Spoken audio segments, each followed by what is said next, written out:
rada par stvari povedala vodoma. Najprej bi se povrla v bistvu na pacijente.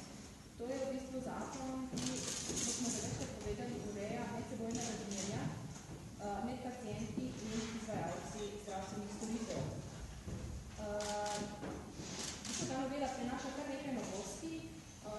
Predvsem novosti v bistvu prinaša pacijentov. Zato bi jaz najprej, kot sem že omenila, nagovorila pacijente in sicer jih opozarjam, da ima verjetno veliko število pacijentov doma še neizkoriščene napotnice ali delovne naloge. Torej, pacijenti, ki imajo izdano napotno listino, se pravi napotnico ali delovni nalog, stopnjo nujnosti hitro ali redno, z datumom izdaje pred 7. januarjem, morajo vse te napotnice in delovne naloge do 21. januarja 2018 pridobiti izvajalcem. Če pacijenti teh napotnic in delovnih nalogov stopnje nujnosti hitro ali redno, izdanih pred 7. januarjem 2018, ne bodo do 21. januarja predložili izvajalcem, oziroma se to pri njih naročili, ta napotnina listina ne bo več veljala. Hkrati se obračam tudi na izvajalce, da sigurno se bo kateremu od pacijent storilo oziroma dogodilo, da bo pač tole spregledal in ne bo unovčil te svoje napotnice oziroma delovnega naloga in tukaj sedaj pozivam naj seveda izdajo novo napotnico oziroma novo delovni nalog. Torej, pacijenti od sedaj naprej naj skrbno spremljajo datum napotnic, ker je napotnica odgovorna hitro in redno veljavna 14 dni. Se pravi, jaz se dobim 1. februarja, do 15. februarja se moram jaz nekam naročiti. Če tega ne naredim, napotnica ni več veljavna. Naslednja stvar, ki je zelo nujno, je ta, da za stopnjo nujnosti nujno prav enka po 21. januarju, se pravi po 21. januarju 2018 velja rok za predložitev naslednji dan. Se pravi, če jaz dobim napotnico stopnjo nujnosti 1, ob 4 zjutraj jo moram do naslednjega dne ob 4 zjutraj unovčiti. To so pač pomembna dejstva, ki kar precej spremenijo dosedanjo prakso poslovanja z napotnicami. Sedaj grem pa naprej v razlago. Torej, novi zakon in pravilnik uvajata novo stopnjo nujnosti, torej stopnjo nujnosti zelo hitro. Ta stopnja nujnosti omogoča dopustno čakalno dobo 14 dni in se uporablja tudi pri sumu na maligno obolenje. Se pravi, maligno obolenje naj bi se sum na maligno obolenje, se pravi vstop v sistem, kada zdravnik posumi na sum na maligno obolenje in da gre za neko odjemno stanje, ker se seveda vedno napiše stopnja nujnosti in nujno, se lahko uporabi stopnja nujnosti zelo hitro. S tem bomo v bistvu razbremenili stopnjo nujnosti nujno, kjer je bilo potrebno upraviti storitev v roku 24 ur in v bistvu nekako zapolnili to v bistvu luknjo med prejšnjima dvema stopnjama nujnosti, enim dnevom oziroma 24 urami in 3 meseci, je zdaj v bistvu teh 14 dni v bistvu prav vmes pride fajn, ne samo za maligno obolenje, tudi v bistvu za kakršnekoli nujna stanja, oziroma bomo rekli zelo resna stanja, ki pa niso nujna. Lahko izvirajo iz drugih sistemov, ko je zapuščanje srčne karkoli, kritične bolezni. Ok, večkrat smo vam že povedali, da so največji razlogi za dolge čakalne vrste med drugim tudi neurejeni čakalni seznami, ki so v bistvu kar velik faktor in pa povečanje stopnje napotovanja. Tretji največji razlog je pa pomanjkanje zdravnikov, pa pač to ni dotična problematika teh dveh stvari, ki se več predstavljamo, tako da si bomo pač malo dali manj skrb. Torej, neurejeni čakalni seznam, kot smo vam že povedali, ugotavljali smo, da je veliko pacijentov, ki čakajo nedopustno dolgo, želi točno določenega zdravnika. Ne želi, ne vem, zdravnika A, C, želi točno zdravnika B v enem ustanovi. Ugotavljali smo tudi, da se vpisujejo pacienti v čakalni seznam, recimo, konkretno, recimo za operacije, kjer vemo, da pacienti potrebujejo 3 pogoje, da gre lahko na čakalno listo za operacijo. Morajo imeti seveda indikacijo, morajo se z operacijo strinjati in morajo biti seveda zdravstveno sposobni. Do sedaj v bistvu tega trika razloga, se pravi zdravstvenega stanja, ni večina izvajalcev, nekateri so, pa večina izvajalcev tega ni upoštevali. Tako da so se v bistvu znašli na seznamu pacienti, ki so seveda potrebovali neko operacijo, vendar v tistem trenutku oziroma časovnem obdobju niso izpolnjevali pogojev, da lahko prenesejo tveganje samega operativnega postopka. In so zato v bistvu bili na tem čakalnem seznamu za dotično operacijo, hkrati pa še na vzporednih seznamih, kjer so se izvajale diagnostika in določenih drugih posegih, da bi pacient sploh lahko postal sposoben za ta poseg. Tretji razlog pa je večkratno upravičevanje pacientov. Tudi sama izhajam iz zdravstvene ustanove in tudi sama sem večkrat bila priča, recimo, da ko smo izbirali paciente za naslednji dan za operativni poseg, recimo seveda moramo na svojo kvoto narediti, pač smo operativni, pač 8 ur, da je operacijska dopoldan z programskimi operacijami izpolnjena, in smo ugotovili, recimo, da smo večkrat mogli v bistvu paciente klicati kar precej naprej, zato ker dejansko pacienti niso želeli takrat priti na poseg. Tega sedaj tudi ne bo, bodo to podrobno vam razložila moje kolegice. Torej, naš cilj je, da nepoumno ločimo paciente, ki so pripravljeni sprejeti prvi prosti termin pri izvajalcu, od tistih, ki čakajo dlje zaradi njim vlastnim razlogov in katere seveda ne moramo vplivati. Ne moramo z njimi niti niti za dodatni denar s povečevanjem kapacitet na razne načine. Tako, zdaj te paciente, ta zakon nam da sedaj zakonsko podlago, da te paciente, ki se ni strinjajo z izvedbo zdravstvene storitve ali da recimo še ne želijo, se seznama črta. In če bomo mi to dosledno naredili, se ne bojo sezname v bistvu tako skrajšati, da bodo dejansko tudi pacienti, ki se bodo kasneje odločili za storitev, lahko tudi hitreje do te storitev prišli. Pomembna informacija, s katero tudi želimo apelirati na paciente, pa je ta, da v čakalnem seznamu se bo spremljala tudi obveščenost pacienta, da obstajajo izvajalci s krajšo čakalno dobo znotraj Republike Slovenije. In ta zakon in pravilnik tudi zavezuje izvajalce, da to vlogo aktivno izpolnjujejo. Prav, če jaz čakam pri enem izvajalcu, ki je nedopustno dolgo čakalna doba, je njegova naloga, da on mene obvesti, da so še nekaj drugi izvajalci, ki pa lahko to storitev, na katero jaz čakam, izvedejo prej.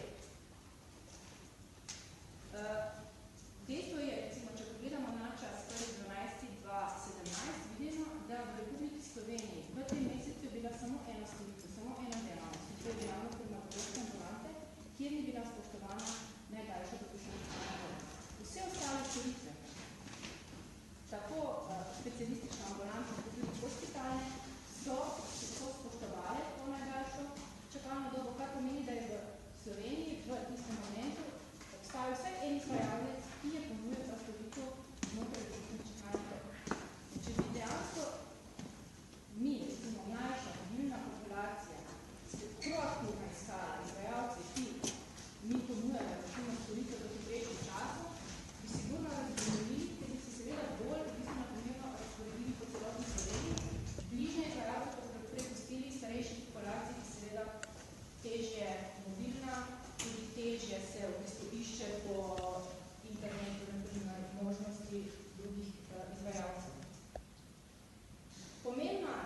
izvajanje zakonskih določb. Novosti na tem področju so kar številne, od čakalnega časa, urejanja čakalnih dob, čakalnega seznama pa vsega nadzora. Na kratko vam bom predstavila vsako področje. Kar se tiče čakalnega časa, to je ta čas, ko pacient čaka v ambulanti. Šteje se v minutah, zdaj je ta čakalni čas poenoten na 40 minut, največ 40 minut počaka.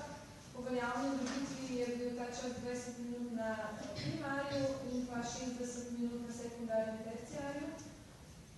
Seveda ima izvajalec določeno izjemo in sicer, če v tem času izvaja nujno medicinsko pomoč ali pa če ima ravno pri sebi pacienta, ki ga obravnava, je dopuščeno, da pač to obravnavo zaključi. Za odmik od tega čakalnega časa, ne se pravi, da ni možno spoštovati časa, pa mora pacienti, ki so v čakalnici, sproti obveščati. Izjema od tega čakalnega časa je tudi za nenaročene paciente, se pravi tiste paciente, ki se ne naročijo recimo v naročilno knjigo, kar se tiče naročanja na primarju, ali pa za zamudnike na termin. Se pravi, to je pacient uvrščen v čakalni seznam na določen termin, če ga zamudi, ta čakalni čas pri njem ne velja. Te zamudnike in nenaročene paciente se obravnava v prostem terminu, razen seveda, če gre za nujno medicinsko pomoč. Novosti predstavlja tudi na področju stopenj nujnosti. Še vedno jih določa zdravnik, ki izda napotnico, pri tem upošteva smernice, zdravstveno korist, ki se tiče posameznega pacienta in pa njegov razumen čas. Se pravi, je zahtevana ta konkretizacija. Novost je, da je dodana stopnja nujnosti zelo hitro, poleg obstoječih, ki jih ohranjamo, nujno hitro in redno. Izjema glede določene stopnje nujnosti velja za kontrolne preglede, pri njih namreč ni potrebno določiti stopnje nujnosti in se datum postavlja na podlagi medicinske indikacije, ki je že ponavadi del izvida. Novost, ki jo je uvedla novela zakona, je tudi triaža napotnice. Izvede se po presoji izvajalca zdravstvene dejavnosti, se pravi je neobvezna, če jo izvede, pa jo izvede v 3 dneh od prejema napotnice. Opravi se brez pregleda pacienta na podlagi zdravstvene dokumentacije. V okviru te triaže se lahko spremeni stopnja nujnosti. Kadar se spremeni stopnja nujnosti, pomeni, da obvelja tista kasnejša. O tem pa je treba potem obvestiti izdajatelja napotne listine in pa tudi seveda pacienta. V teku triaže se lahko zgodi, da se ugotovi, da ni bila podana medicinska indikacija za poseg. V takem primeru se napotnica vrne izdajatelju in tudi o tem se potem obvesti pacienta v roku 3 dni. Glede naročanja ohranjamo dosedanje 4 oblike naročanja, jih pa konkretiziramo oziroma določamo neke dodatne varovalke. Glede elektronskega naročanja, ki naj bi bilo poudarjeno in v največji meri izvajano, smo predvideli več oblik, to je predvsem e-naročanje, preko sistema e-naročanja, preko e-pošta ali pa spletne strani izvajalca, pri čemer mora izvajalec poskrbeti, da so te strani varovane. Poteka neprekinjeno in s takojšnjo informacijo o prejemu. Potem naslednja oblika je telefonsko naročanje, to poteka v ordinacijskem času izvajalca. Poteka vsaj 2 uri na dan, to si določi izvajalec sam. V veljavnem sistemu je bil ta rok oziroma minimum določen za 4 ure. Izven tega časa, teh 2 ur minimalno, pa mora zagotoviti, da poteka obveščanje preko avtomatskega telefonskega odzivnika in sicer v terminu, kdaj poteka naročanje oziroma telefonsko naročanje. Če pride do tega, da je izvajalec nedosegljiv, mora zagotoviti pacienti povratni klic isti dan oziroma najkasneje naslednji delovni dan. Naslednja oblika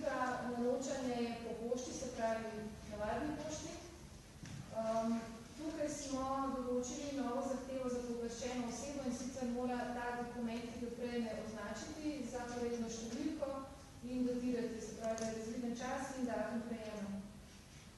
Še vedno se ohranja tudi možnost osebnega naročanja, se pravi osebno, neposredno pri izvajalcu in sicer v času ordinacijskega časa, s tem, da se pa zahteva, da se na ta način ne podaljšuje čakalni čas tistim pacientom, ki so že naročeni.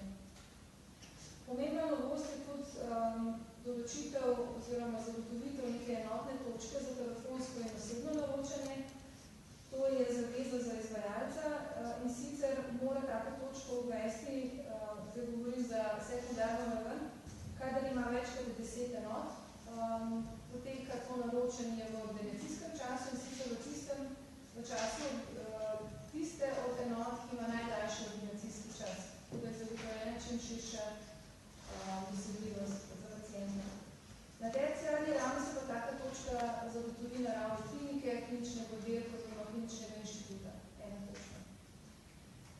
Pomembna novost je tudi naslednja obveznost za izvajalca zdravstvene dejavnosti in sicer, da on zagotovi, da se pacienta naroči na zdravstveno storitev. To se izvaja v ordinacijskem času preko sistema e-naročanja in sicer na prvi prost termin ali dogodni termin, ki je ponujen. Izvajalci si še vedno izbere pacient sam. Pogoj pa je, da se tako naročanje dogaja oziroma izvede strani izvajalca, da se pacient s takim načinom naročanja strinja. In pa za izvajalce, ki imajo manj kot 5 izdajateljev napotnih listin, se pravi manj kot 5 zdravnikov, ki izdajajo napotnice, je določena izjema in lahko to obvezo opusti, se pravi, da ne naroča pacientov. Naslednji sklop se tiče uvrščanja na čakalni seznam oziroma naročilno knjigo, ki je tudi novost tega zakona. Pogoj je, da se uvršča na čakalni seznam, kadar ne gre za nujno medicinsko pomoč in kadar obstaja čakalna doba. Ključno je, da se zahteva zdaj, da se pacientov uvrsti na čakalni seznam v 5 dneh po prejemu oziroma predložitvi napotnice. To se pravi, da ni več dopuščeno, da bi se napotne listine zbirale v predalnih, kupčka več drugje, ampak dejansko v 5 dneh po prejemu, ker bo to tudi razvidno, bo moral izvajalec uvrstiti v čakalni seznam. Če bo pa upravljeno triažo napotnice, potem je pa ta 2 dni. 2 dni po upravljeni triaži. To velja brez izjeme, ne? Se pravi, tudi v primeru, da izvajalec reče, da ima zapolnjen program. V takem primeru se pač naroči, ampak na to kasnejši termin. Nadaljno obveznost predstavlja za izvajalce obveščanje pacienta in sicer v 3 dneh potem, ko je uvrščen na čakalni seznam in sicer ga obvesti o sami uvrstitvi na seznam in pa tudi o posledicah neupravičene odsotnosti, ki so zdaj bistveno drugačne veljavne ureditve. Uvršča na čakalni seznam pooblaščena oseba, zdaj je bila imenovana kot odgovorna oseba. Še vedno velja obveznost objav podatkov o pooblaščeni osebi na uveljavljenem načinu v čakalnicah in na spletni strani. Novost je, da bo morala pooblaščena oseba dvakrat letno preverjati interes pacientov, tisti, ki čakajo več kot 12 mesecev, če so še zainteresirani za poseg oziroma za storitev. Mora tudi vnaprej načrtovati termine, prilagaja deleže glede na potrebe za prvi oziroma kontrolni pregled in tako naprej. Pacienta se vedno uvrsti na prvi prost termin, kadar pa pacient zahteva storitev izven mreže obveznega zdravstvenega zavarovanja, se tako vodi naročeno v seznam. Pri uvrščanju v seznam se upošteva kot ključno stopnjo nujnosti, ki je določena na napotnici in pa čas prejema napotnice. Izvajalec pa bo lahko kot dodatno merilo določil tudi merilo po diagnozi, s tem, da bi, če se odloči za to možnost, mora to sprejeti in določiti v splošnem aktu in ga tudi objaviti. Glede uvrščanja je še dodatna novost v zvezi z določenjem termina oziroma okvirnega termina in sicer pri operativnih postopkih oziroma pri zdravstvenih storitvah, kjer je čakalna doba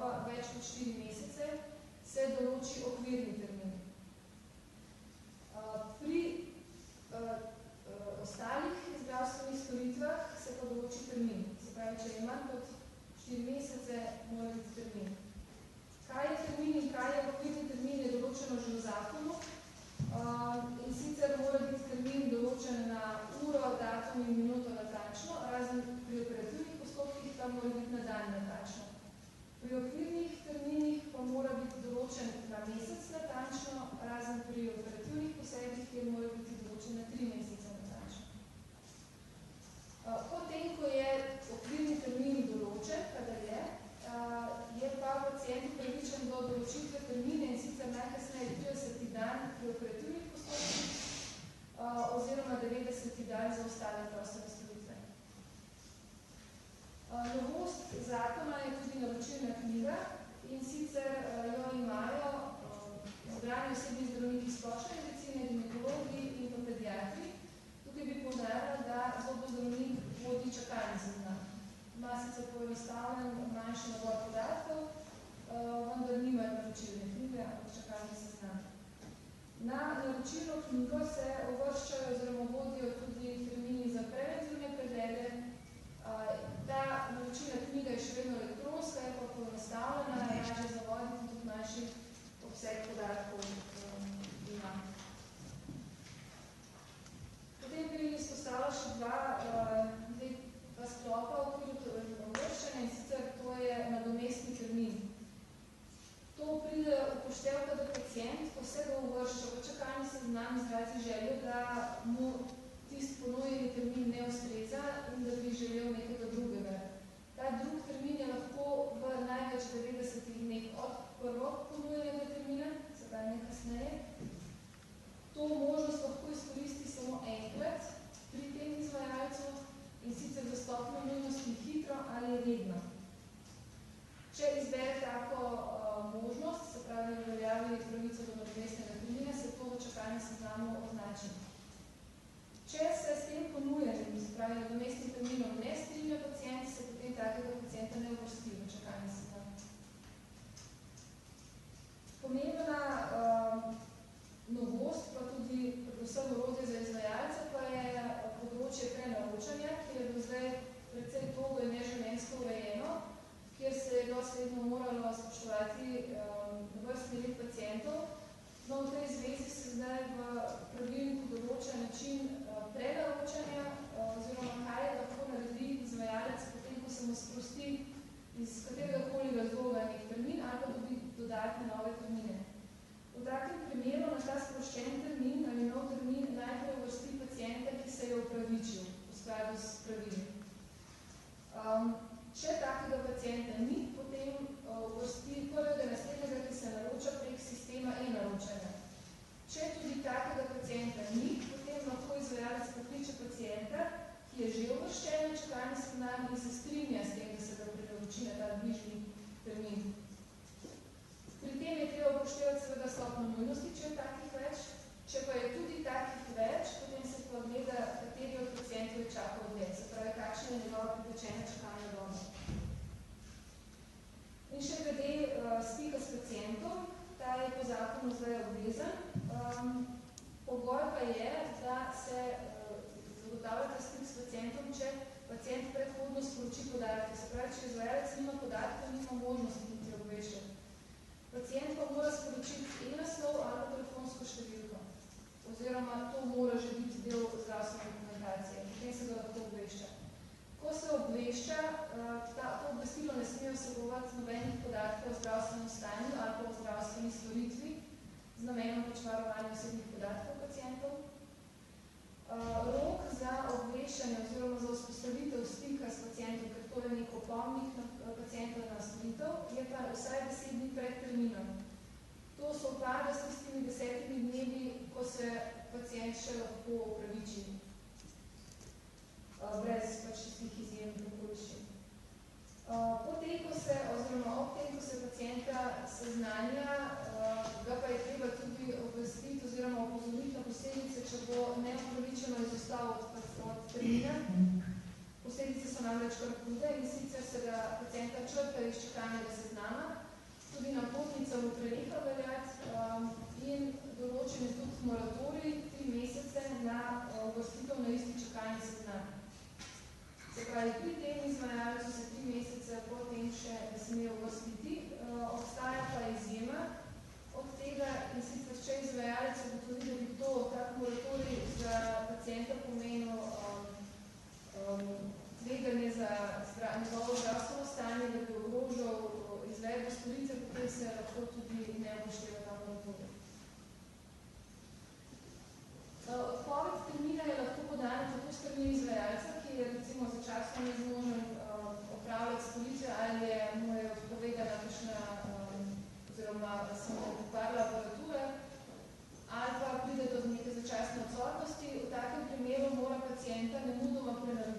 dodatni termin, se pravi, se odprejo dodatni termini.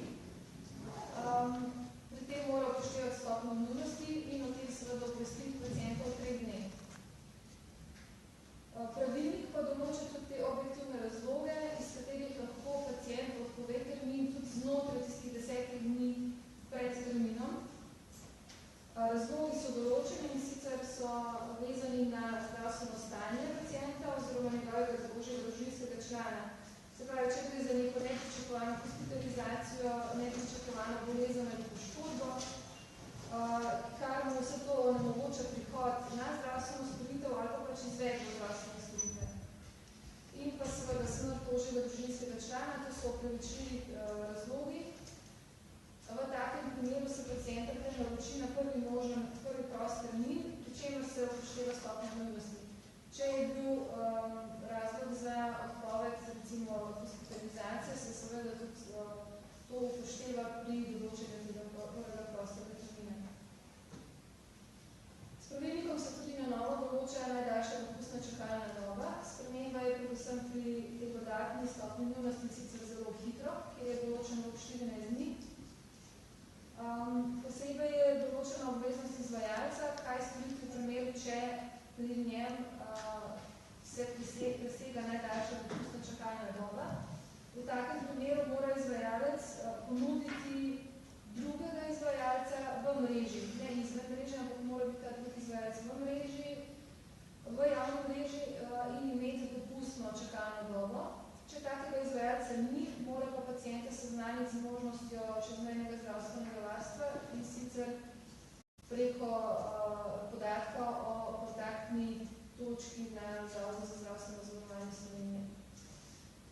Izjema glede najdaljše dopustne čakalne dobe je pri sumu na maligno bolezen, kjer je s pravilnikom določeno, da se v vseh teh primerih določi stopnja nujnosti nujno ali zelo hitro, kar je v bistvu še bolj ugodno za pacienta, kot je bil trenutno, ker je bil rok 1 mesec. Dodatna izjema je določena za primer kontrolnih pregledov ali pa za primer, ko pacient izbere točno določenega zdravnika oziroma drugega zdravstvenega delavca, potem, kadar ima določen nadomestni termin ali pa če termin odpove. V vseh teh primerih se čakalna doba ne šteje pri pač takem pacientu. Dodatno pa so določene izjeme še v prehodnem obdobju in sicer do konca leta 2020 za določene zdravstvene storitve.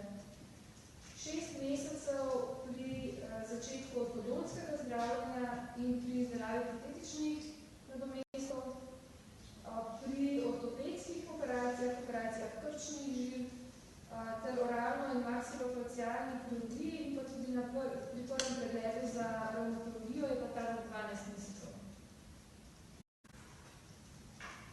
Pomembna novost, ki jo je uvedel že zakon, novela zakona in velja že od oktobra, uporabljati, ko se začne, kot je državna sekretarka uvodoma izpostavila v nedeljo, je, da je določeno, koliko časa je veljavna napotna listina. In sicer, kadar je določena stopnja nujnosti nujno, napotnica velja še naslednji dan. Če je zelo hitro, potem 5 dni od izdaje, pri napotnici pod stopnjo nujnosti hitro ali redno, pa 14 dni od izdaje napotnice. To pomeni, da mora v tem roku pacient predložiti napotnico, sicer se ga ne uvrsti na čakalni seznam. In tudi seveda se mu ne sme opraviti zdravstvene storitve. To je pomembna omejitev, zato mora izvajalec pacienta na to obvestiti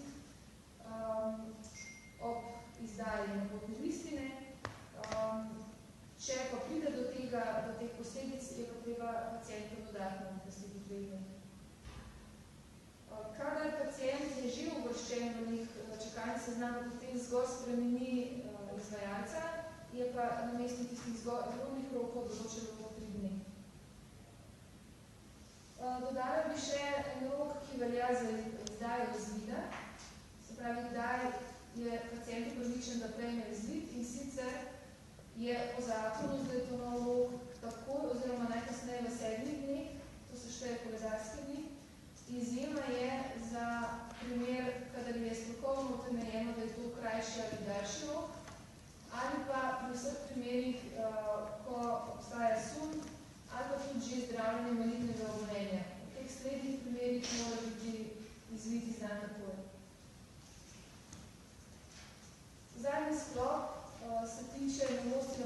področju nadzora. Nadzorni organi obstajajo praktično isti, se pa spreminja način oziroma vrsta nadzora. Ministrstvo za zdravje še vedno ostaja pristojno za izvedbo upravnega nadzora. Zdravstveni inšpektorat bo dodatno, to je po novem, pristojen za izvajanje inšpekcijskega nadzora. Informacijski pooblaščenec in pa inšpektorat za kulturo in medije opravlja inšpekcijski nadzor. ZZZS pa je pristojen kot že do sedaj za finančno-medicinski nadzor, tudi za področje spoštovanja pacientovega časa. Novost se tiče tudi prekrškov, in sicer se natančneje opredeljujejo, jih je tudi nekaj več, pri čemer pa bi poudarila, da globa pa ostaja nespremenjena še iz leta 2008 in je, kot je navedeno, določena posebej za pravno osebo, za odgovorno osebo, pravne osebe, pa seveda tudi za posameznika. To je z moje strani predsednost.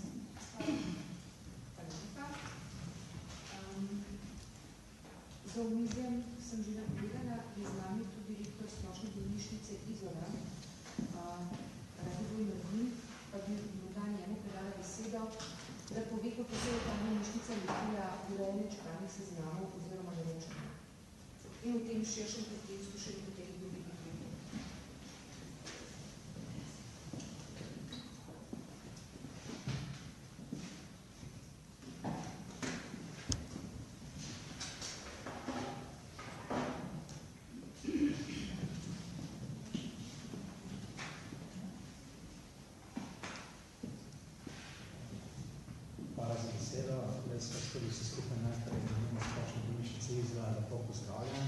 Veseli me, da ste nas povabili, tudi nas vsem, prav zato, da predstavimo tudi ta izvajalski del, ker kot ste videli, kot so kolegice iz Ministrstva za zdravje predstavljajo kar nekaj obvez, ki nam nalaga in da bi skozi to lahko krmarili, smo morali in še bomo morali marsikaj predstaviti. Jaz sem bil vesel, oziroma sem zelo vesel, da marsikje se praksa, ki izvaja na Splošni bolnišnici Izola, priznava kot dobra praksa.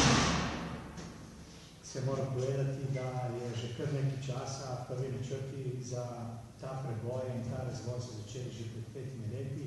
Z mojim prihodom na direktorsko mesto pred 3 leti pa so se začeli tudi dejansko uresničevati. Prvo, kar je bilo treba, želim nekaj povedati, spremeniti v Splošni bolnišnici Izola, je bilo to, da smo morali razumeti, da je treba le nekaj spremeniti in da na prvo mesto postavimo tako imenovanega kupca, v našem primeru pacienta. Vi veste, da posod je kupec kralj in ni nobene razlike, da je pri nas pacient ni bil kralj. Ko začneš potem nekako načrtovati procese in vse zgodbe okrog tega, da je pacient tisti, ki je središče pozornosti, se porajajo marsikatere ideje in marsikateri potem rešitve, ki so kasneje tudi dobre in so skladne z razvojnimi projekti, ki jih je ministrstvo tudi nekako izvajalo. Mi, kaj smo želeli? Mi smo vedeli, da so vse te zadeve nekako pripravljali in smo želeli vse tiste administrativne zadeve, ki se dogajajo v ambulantah, umakniti nekam drugam. To se pravi, želeli smo v ambulantah pustiti samo tiste dogajanja, ki se dogajajo na odru. To se pravi, direktno kontakt s pacienti, ki ga ima zdravnik in eventualno sestra. Vse ostalo smo umaknili v ambulantah in zato smo in kasneje se s temi dogodki marsikaj spremenili. Najprej seveda smo mogli urediti računalniško infrastrukturo, ker smo bili v neki slabem stanju, ampak potem pa smo začeli s standardizacijo procesov. Kaj to pomeni? To pomeni, da včasih je vsaka dejavnost oziroma vsak oddelek imel svoje postopke dela, svoje obračune, svoj način načrtovanja, svoj način komuniciranja. Mi smo vse to združili, vse to standardizirali, tako da danes cela bolnica govori samo en jezik in uporabljamo vsi iste postopke. Zakaj je to dobro? Zato, ker smo majhni in pri naši majhnosti rabimo večkrat, da se med seboj ljudje menjavajo iz oddelka v oddelek in prav ta standardizacija nam omogoča vse to, da se dogaja. Vedeli smo že včasih, že ta stari zakon o pacientovih pravicah nam je nalagal, da moramo urediti čakalne vrste. In mi smo vsi to. Ampak urejanje teh čakalnih vrst smo izkoristili tudi za uporabo vrstomata. Ne vem, koliko ste seznanjeni, ampak v Izraeli smo razvili, smo dali ideje, skupaj potem z Infinitom, ki je tudi naredil softversko podporo vrstomat. Ta vrstomat ni navaden vrstomat, ki ga dobite pri mesarju vzameti številko, ampak ta vrstomat na podlagi naročanja, ki se je dogajalo za 4 mesece, 3 mesece prej, vas uvrsti v neko čakalno vrsto, ki potem vam točno vnaprej določi termin, uro obiska in vas ne spusti v predhodno obravnavo, vkoliko pridete prej. Kaj smo s tem dosegli? S tem smo že vnaprej dosegli, da noben pacient ne čaka dlje, kot je potrebno, še posebej potem, ko so se te reda naučili in vsi se tega reda držijo, kar pomeni, že sedaj pa nas načelnik čaka skoraj več kot pol ure. In hkrati je bilo potrebno vse čakalne vrste, vsi čakalni seznami so bili že zdaj malo urejeni, kar pomeni sistemni problemi, ki se marsikdo sedaj sooča, praktično ne soočimo več.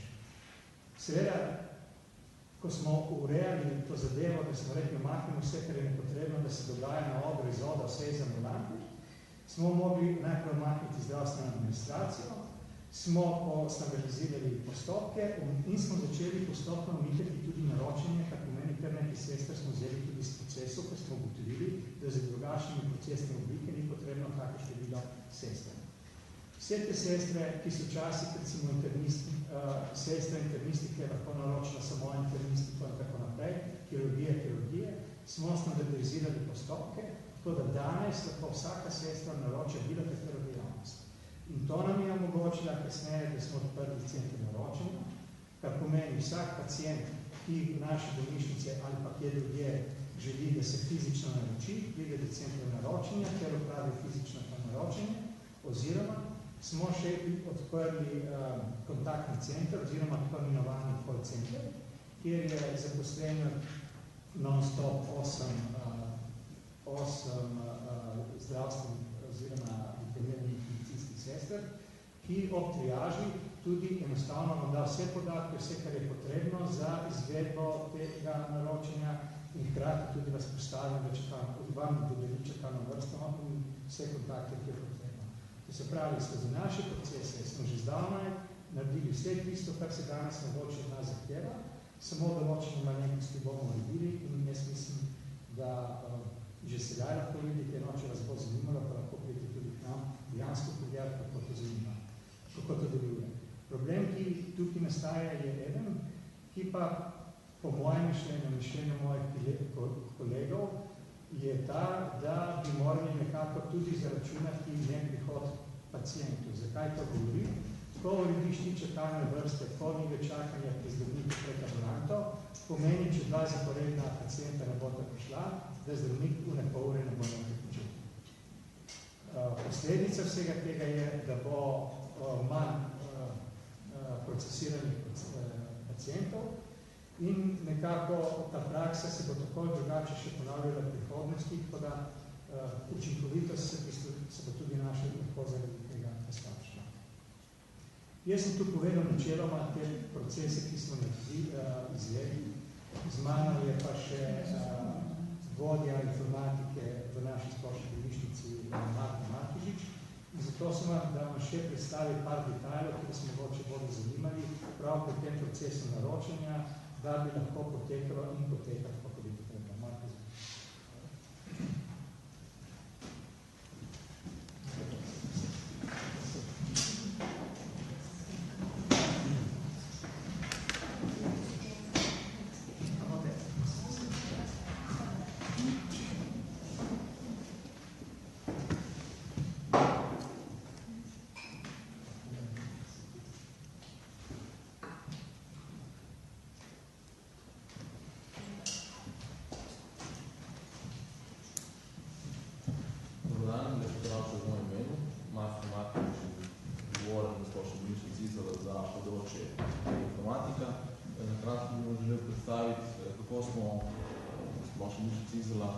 prenovili proces naročanja in tudi kako se pripravljamo oziroma kako digitalno transformiramo delo in procese v bolnišnici od leta 2015 dalje.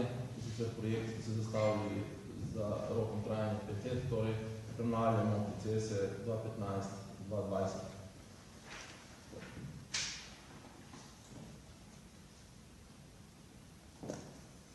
To nekako izgledala pred časom vstopna vrata v posamezno ambulanto, tako je prišel ponovadi pacient na vrata, se pravi vsak svojo kartico, kdo bo prej in tako naprej, to mislim, da vsi poznate, kako se je zadeva odvijala. Kaj je bil ključni cilj, ki smo ga želeli dosežiti, je, kako bi ustanova oziroma kako bi bolnišnica postala še prijaznejša do samega pacienta in sicer, da to izkušnjo, ko pride na obisk k nam, izboljšamo, da preprečimo preskakovanje vrst in vse s tem povezane dejavnosti. Da bi to naredili, smo morali, kot je pred mano povedal direktor magistra Rade Mladin, najprej popisati vse ključne procese, ki se izvajajo v sklopu procesa naročanja in pa nadaljne obravnave pacienta. To je za sabo potrebno kar nekaj aktivnosti, ki so pripeljali do ključnih ugotovitev in potem posledično sprememb in ukrepov, ki smo jih v sklopu tega izvedli. In sicer najprej smo paciente naročali direktno v ambulantah, nato smo z centralnim naročenjem to zadevo umaknili iz ambulant. Z vzpostavitvijo kontaktnega centra smo vzpostavili še dodatne kanale, preko katerih lahko pacienti izvedejo naročilo. Sicer to lahko izvedejo preko telefona, preko elektronske pošte. Tako naprej. Spravi, druga zadeva, ki smo zaznali, je ta, da so pacienti prihajali na obravnave skozi celoten dan. Prišli so ob 7 jutra ali pa še prej in čeprav so imeli obravnavo navedeno za 12 ur ali kasneje, so na to čakali tudi več ur. Z uvedbo vrstomatov smo to v celoti izkoreninili, sicer pacienti danes pridejo na obravnavo k nam 15 minut ali največ pol ure pred samo obravnavo.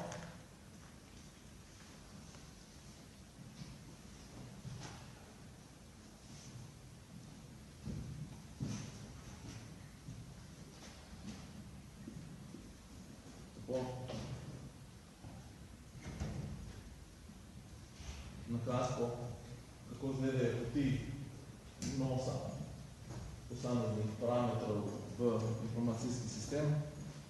Sicer pacient lahko najprej izvede naročilo osebno, tako da se oglasi pri nas.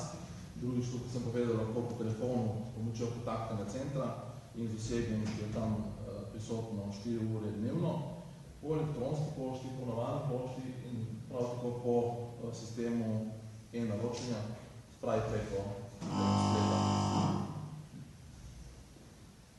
Primer, kako danes gledajo naši čakalni seznami. Sicer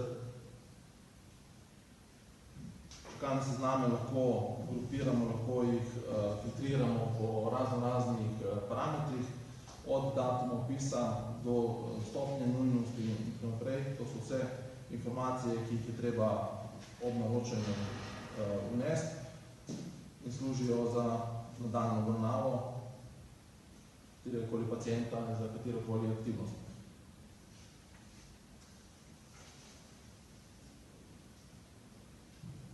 Se pravi,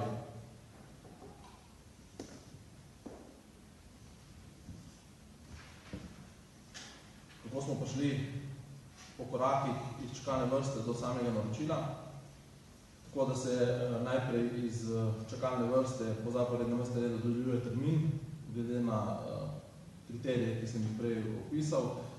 Pacient je dodeljen termin, obveščen je najprej z zapisnim mobilom, ter potem še avtomatično z SMS obveščenjem, in sicer 14 dni pred samim obiskom in 3 dni pred samim obiskom, torej dvostopenjsko SMS obveščanje. Primer čakanje knjige. kako izgleda pogled samih pacientov v urnih ambulante. Torej, vsak pacient vidite, da ima točno določen termin in uro in predviden čas trajanja same obravnave.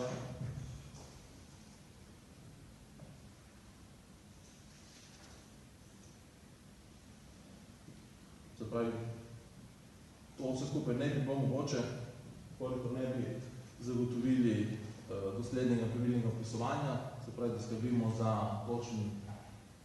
točen in pravilni vpis v čakalni seznam, da sproti, tako kot prihajajo naročanja, tako tudi čistimo čakalne sezname in urejamo šifrante.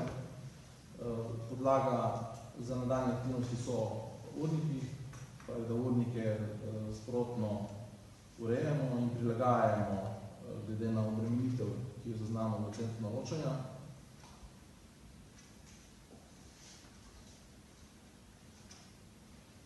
To so vsi koraki, ki so bili potrebni, zato da smo lahko uspešno zagotovili registracijo in pa proces izvedbe samega naročila.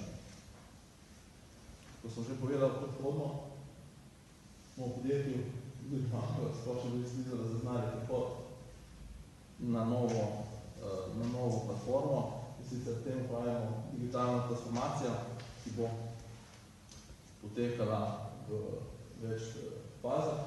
In sicer najprej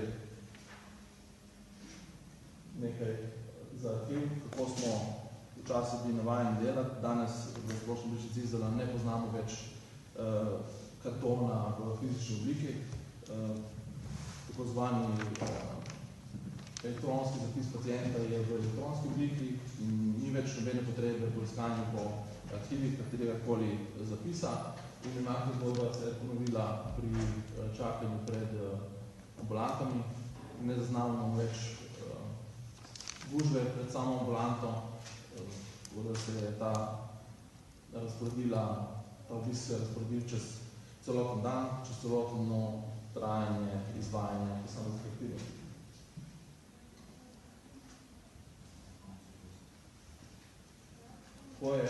Sama informatizacija je poskrbela za to, da smo lahko učinkovito vpeljali procese, kot je e-recept, vpeljali smo e-napotnico in tako, kot sem prej povedal, vrstomat in pa kontaktni center sta samo orodje, da lahko oba ta procesa uspešno izvedemo.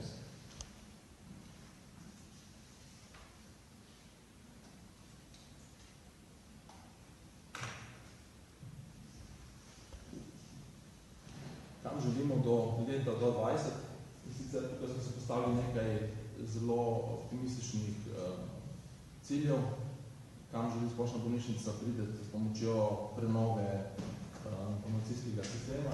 In sicer prvi in glavni cilj, ki smo si ga zadali, je bilo to, da bomo lažje planirali in učinkovito izrabili vse naše kadrovske vire. To pomeni, da bomo v vsakem trenutku imeli pogled nad tem, v katerem trenutku faze procesa se posamezen pacient nahaja. Vso osebje bo seznanjeno s tem, v katerem delu procesa se pacient nahaja in tudi pripravljeno na nadaljnje korake.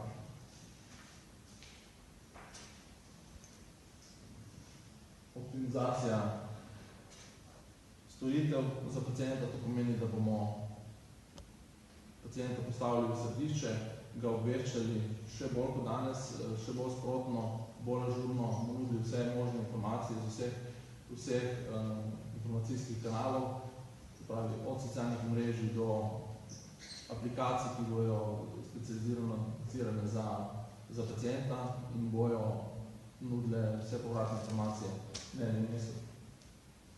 In tretja zadeva to, ne bo možno brez enovite platforma, ki bo združevala vse storitve na enem mestu. To pomeni, da bomo lahko z enega mesta pogledali vso slikovno diagnostiko za pacienta, pregledali vse dokumente, ki so bili kadarkoli izvedeni za pacienta, za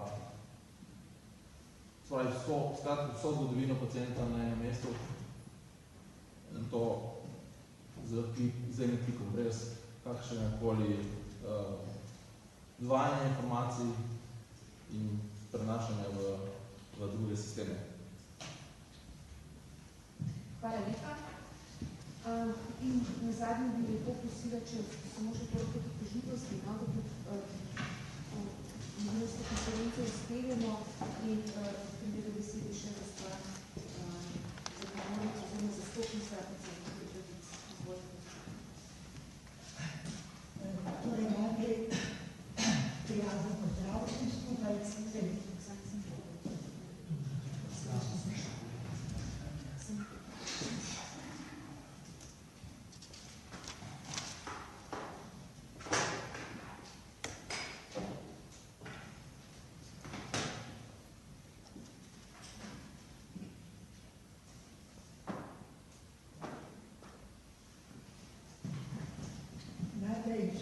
skupaj prijazen pozdrav.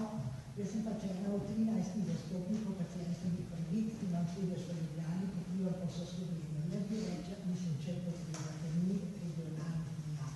Jaz bi rekla, da smo vsi zastopniki nekako mnenja oziroma smo, da je tako zakon in pravilnik potrebovala določene spremembe in v bistvu to, da se je to zgodilo, veš, tako pozdravljamo. Menimo nekaj. Ta pravilnik, spremenjen pravilnik, je dejansko upošteval tudi tiste najbolj pogoste razloge za pritožbe pacientov, glede kršitve pacientovih pravic. In zato je prav, da ga pri svojem delu upoštevamo tako izvajalci kot tudi pacienti. Ne smemo namreč pozabiti, da so te spremembe, ki jih prinaša pravilnik, odpravljajo razloge, obenem pa zavezujejo tudi paciente, da bolj spoštujejo svoje dolžnosti. Jaz težko govorim, kaj zdaj bo, ker pravilnik bo stopil v praksi šele 31. januarja in mogoče bi čez 3-4 mesece bil čas, da bi videli, kakšne bodo pritožbe pacientov in kako se bo pravilnik pokazal v praksi. Mi smo slišali zelo pravzaprav idealen primer, kako se delo da organizirati in to je nekaj, da se delo da organizirati, če se hoče. Kakšne bo in kako to bo v praksi, pa bo pokazal čas. Jaz res upam, da bomo uspeli na dva načina. To, da bodo pacienti morali biti zelo dobro obveščeni o spremembah, ki prinaša ta pravilnik, ker če ne bo prinesel težave pri njihovem kontaktu z zdravstvenimi ustanovami in kot zaključek, da te spremembe, ki bodo prišle, moramo spoštovati tako pacienti, kot tudi izvajalci zdravstvenih storitev. Hvala. Hvala lepa.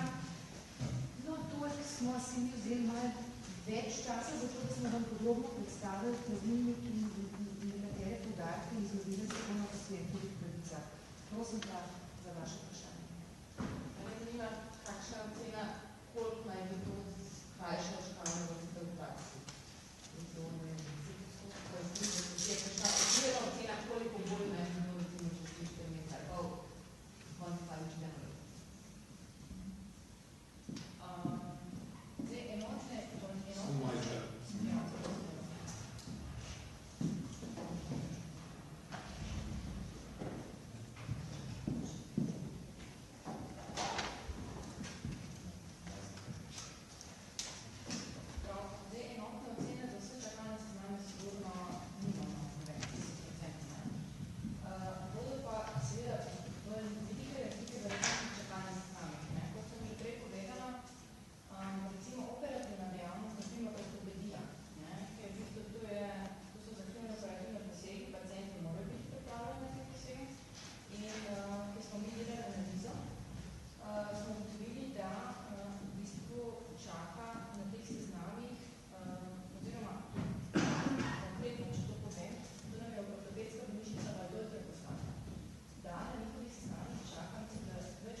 nove pravice, naprimer pravico do izvida v 7 delovnih dneh oziroma 7 dneh. Kaj naj storijo, če se to ne zgodi, če naprimer čakajo na izvid že 14 dni, kam naj se obrnejo? In pa še, kateri del zakona, nove zakonodaje bo največji zalogaj za izvajalce zdravljenj po trenutnih vaših obnašanjih? Kaj bo najtežje?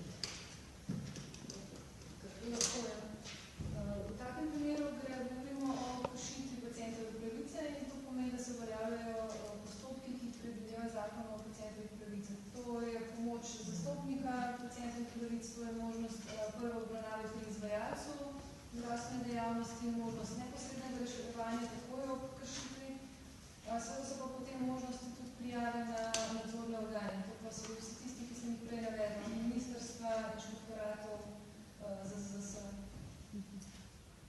In pa še ta drugi del, kateri del bo največji zalogaj za izvajalce po vaših trenutnih opažanjih, kaj bo najtežje? Sigurno bo za njih izziv zdaj trenutno se zorganizirati, in v bistvu v relativno čim krajših rokih prečistiti te svoje čakalne sezname. To bo po mojem kar mesec, ampak spet različno. Določeni izvajalci so to že naredili. Na prejšnji tiskovni konferenci smo imeli tudi dva predstavnika javnih zdravstvenih zavodov, so tudi v bistvu že naredili. Tako da so postopki so v teku, so pa verjetno večji težav kot manjši. Mogoče direktor Mladin, kje ste videli te največje ovire pri uvajanju? Jaz bi rad začetil s tem, da se vrnem na prvo vprašanje, ki je kolegica Liga postavila, in sicer, kje se bodo poznali prestraševanje na vrste. Vi veste, da je obvezna potnica zelo zelo hitro. Mi smo naredili ene simulacije in se pričakuje nekje okrog 18% nižji pritok pacientov na urgenco, kar je zelo pomembno. Te pacienti, ki so prej vsi prihajali pod urgentno, ki se pravi pod nujno na urgenco, teh 17% sigurno bo šlo v nekako prevalido v tako imenovano specialistično ambulanto. In seveda približno toliko tudi pričakujemo, da bomo z to možnostjo očiščene vrste, toliko jih je ljudi noter, in da bi obdržali nekaj krok enako. To se pravi, ampak je treba vedeti, bolj pa vsaj prišlo do realnih podatkov. Sedaj so podatki, s katerimi se operira nerealni, in ko da bodo te podatki realni, jaz pričakujem, da bomo ministrstvo imeli prave podlage, da bo vedeli, v katero smer usmeriti podatkov. Ker sedaj lahko usmerijo tudi v področja, ki so samo napihnjena in kasneje se bo pa še denar dejansko pravilno usmeril in je to zelo pozitiven ukrep. Tretji segment, kjer bodo posegli čakalne vrste, so pa operacije. Pri operacijah bo največji doprinos temu, da se bo počistil vse tiste, ki niso hoteli pripravljena in so odlašali določene operacije. Teh je ogromno, mi te smo morali držati na seznamu implementu in jaz pričakujem po naših analizah, ki smo naredili vsaj 12% je takih, ki jih bomo lahko zbrisali. Vprašanje je bilo, ali bo 21.1. zjutraj ob 6 uri, ne. Poglejte, to ni nekaj, kjer bi imeli mi 1000 ljudi, ki znajo delati, to so ljudje, ki so posebej specializirani, se vsaka napaka v zdravstvu se drago plača in mora biti vsaka zadeva komplektna in to pravijo ljudje, ki so posebej za to izšolani. Vi morate vedeti, da v našem klicnem centru imamo 8 ljudi, ki vsak dan 8 ur zjutraj do 1 ure tam počne in imamo približno v bolnišnici 10.000 stikov kontaktov samo na telefonu za temi pacienti. Če se to ureja, lahko dobite en vseh dela, ki ga je treba narediti. Če bo to narejeno, po mojem mišljenju, po mojem gledanju, do poletja, se pravi, bodo lahko imeli zelo dobra orodja, bodo višjih sredstev, pa manjih sredstev, pa višjih pacientov, lahko ministrstvo zelo dobro stabilizirano in bo to tudi bistvo te reforme oziroma te zgodbe, ki se dogajajo. Problemi pa, ki so bili vprašani, ali bomo naleteli na probleme pri uvajanju. Poglejte, kolega je povedal, da smo začeli pri 3 leti. In smo pričakovali take zadeve. Zakaj? Ker smo šli po svetu in te zadeve so po svetu čisto normalne zadeve. Naj vam povem, da smo bili v Španiji, kjer eno podjetje naroča za 10 bolnišnic. Zato se tudi hecati, ali bomo ali ne bomo, je smešno. To je stvar organizacije in procesov. Mi smo se teh procesov lotili pred 3 leti. In to smo začeli v vodu. Mi smo se lotili procese, uporabljamo informatiko uporabljamo zato, da smo lahko povečali obseg dela, približno enako število zaposlenih. Ker na koncu smo vse tiste nepotrebne storitve dali v elektronsko obliko in to ni potrebno, treba vedeti. Včasih se je pacient naročil na pultu. Ko se je naročil na pult, je moral biti v ambulanto. V ambulanti mu je sestra povedala, datum daje operirati, kdaj bo imel pregled. Ko je bil pregled in potem šel nazaj na pult, da se mu dali točen datum, oziroma potrdili te datum. Datum, ko je bil pregled, je mogla iti nekdo vplet iz arhiva vzeti karton, ne s karton zdravniku. Ta pacient se je javil na šalterju. Z tega šalterja je šel v ambulanto, je prišel noter, je bilo potrebno s karton vzeti, pogledati, kasneje čakati za vse ostale zvide radiološke, kar je bilo, dati noter, prines nazaj na šalter, šalter je vplet. Vse to smo mi informatizirali, kar pomeni, smo vse te ljudi omaknili iz procesa in smo se posvetili zdravljenju. In bi lahko dali tudi ljudi, ki se ukvarjajo dejansko s kakovostjo pacientov. Zato sem rekel v začetku, postavili smo paciente na sredino in okoli njega govorimo zgodbo. In tukaj potem zgodba, ki se dela. Je to čez noč? Ne.